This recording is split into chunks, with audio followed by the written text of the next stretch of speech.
Pemirsa, musim kemarau memaksa warga desa Pasir Gaok, Kecamatan Ranca Bungur, Kabupaten Bogor, Jawa Barat untuk berjalan ke mata air yang jauh dari permukiman.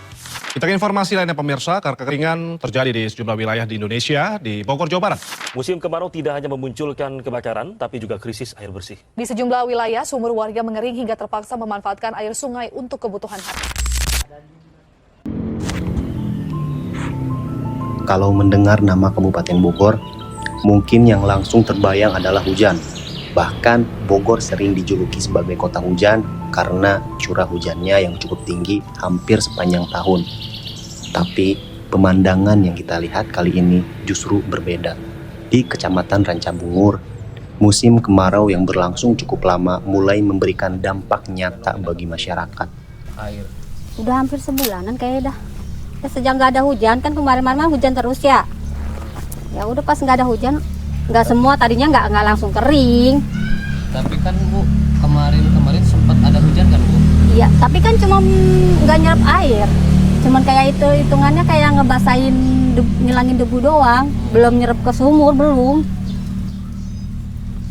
Kalau misalkan mata airnya banyak mah nggak kekeringan. Tapi kalau yang ini mah kering. Airnya bukan, kalau sumur saya mah nggak bisa buat minum.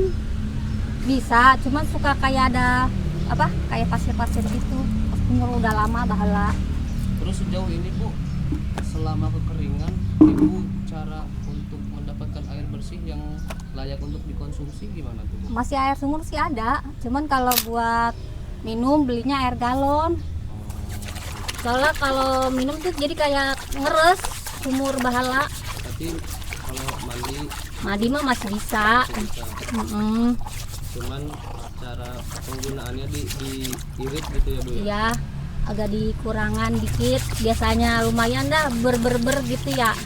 Tapi dengar kemarin sempat ada bantuan dari air atau dari itu Basnas, mobil. Nggak tahu deh dari mana sih, soalnya di grup RT mah ada air inian tah gitu, kayak mobil air disulang di depan tah.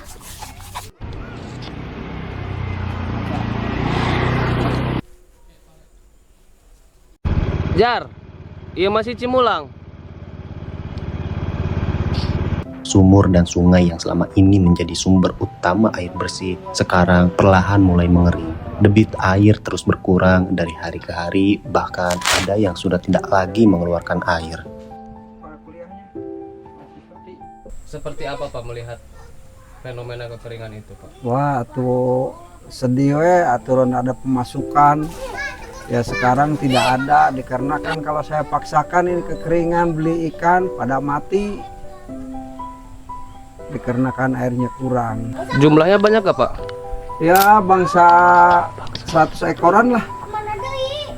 Udah cukup besar Pak ukurannya? Iya, memang ukuran setengah kiloan. Iya jadi. Setengah kiloan, makanya ini langsung dibedah tadi. Ternyata udah pada mati, udah habis ikannya. Ikan pada mati, tuh ikan pada itu saya buang-buangin tadi. Setiap tetes harus dihemat, mulai dari memasak, mencuci pakaian, mandi, hingga kebutuhan lainnya. Semuanya harus diatur dengan sebaik mungkin agar persediaan air tidak cepat habis. Sebagian juga ada yang peternakan, pas kambing, sapi. Tapi itu nggak semua. Nggak semua. Dan nggak bisa jadi nanti karena Andalan pokok. Pokok. Itu bisa. Itu kan yang punya modal, pada kasarnya gitu. Kekeringan ini juga menjadi pengingat bagi kita semua bahwa air adalah kebutuhan yang sering kali dianggap akan selalu tersedia. Padahal ketika jumlahnya mulai berkurang, hampir seluruh aktivitas ikut berubah.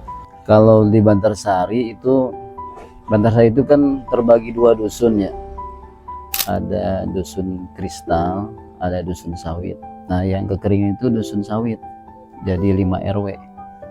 RT RW 1, RW 2, RW 3, RW 4 sama RW 8. Jadi ke Sawit ke sini. Kalau dusun Kristal ke sana 3 RW. Alhamdulillah. Selama ini sih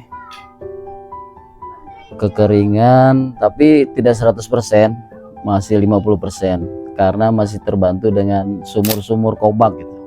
Jadi setiap wilayah ada sumur-sumur kobak. Itu pun yang nggak kekeringan, yang ke dalam ya. Kalau pinggir-pinggir jalan mereka kekurangan. Ya. Kalau dulu sih sebelum ada sawit nggak terlalu seperti ini. Jadi ketika kemarau 1-2 bulan sama menyusut. Itu sih menurut saya pengaruh dari sawit. Kalau dulu mah enggak, waktu karet mah. Keringan. Drop China.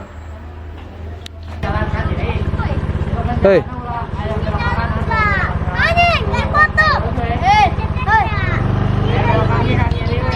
Siap, biar.